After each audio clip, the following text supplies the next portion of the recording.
Kan ada kebakaran, epidemi atau wabah atau bencana sosial, kerusuhan atau terorisme. Ini berdasarkan Undang-Undang Nomor 24 Tahun 2007. Kapan bencana terjadi? Jadi time saving is life and life saving. Ini maksudnya aman pada ibu, aman juga pada kita. Pada waktu yang cepat dikerjakan untuk membuat hasil yang lebih baik. Nah, di sini adakah segera menolong? Kemudian siapa yang menolong? Kalau yang menolong itu tidak kompetensinya tidak baik, tidak pernah pelatihan, apa yang akan terjadi?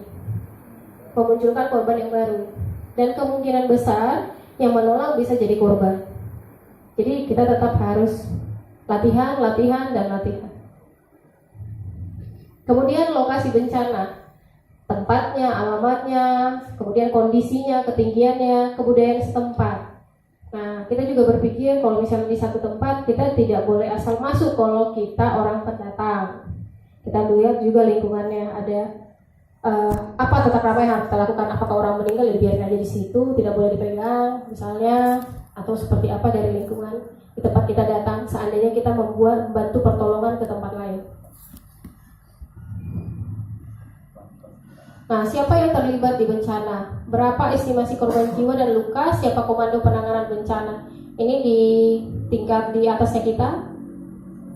Kemudian pemicu bencana.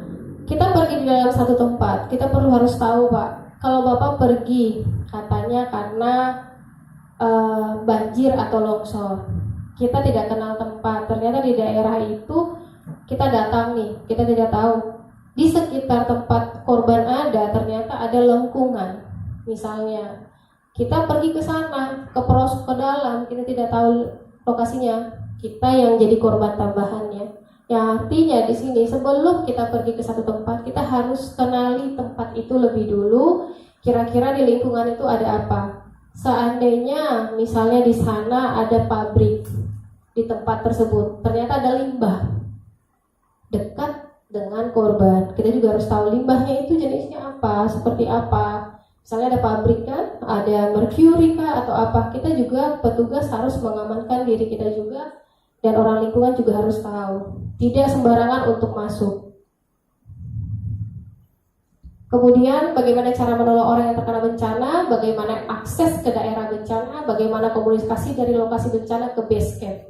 Yang tadi tak dapat sinyal ya Pak ya, diminta tolong ketahan, kita jalak-jalak lah entah apa, katanya ambon-ambon tapi nggak sampai ke sana ya kan Pak. Jadi itu komunikasinya akhirnya tidak kesampaian. Nah ini tadi dari ini ada sumber air bersih, logistik atau timnya seperti apa. Orang yang menolong juga perlu makan, benar kan? Perlu minum kan? Nah ini juga harus dipertimbangkan. Jangan kita nolong tapi nggak dikasih makan. Orang itu juga harus tahu kalau kita juga perlu butuh kan. Nah itu juga untuk petugas juga harus disiapkan, bukan hanya untuk korban. Nah peran kita sebagai tim medis, safety first seperti yang tadi, tapi kenali dulu tempatnya yang satu, gunakan APD. Ya kan? Dikatakan aman baru kita masuk, jangan gegabah merasa kita jadi penolong, kita sanggup, kita bisa, kita masuk, akhirnya kita yang jadi korban berikutnya.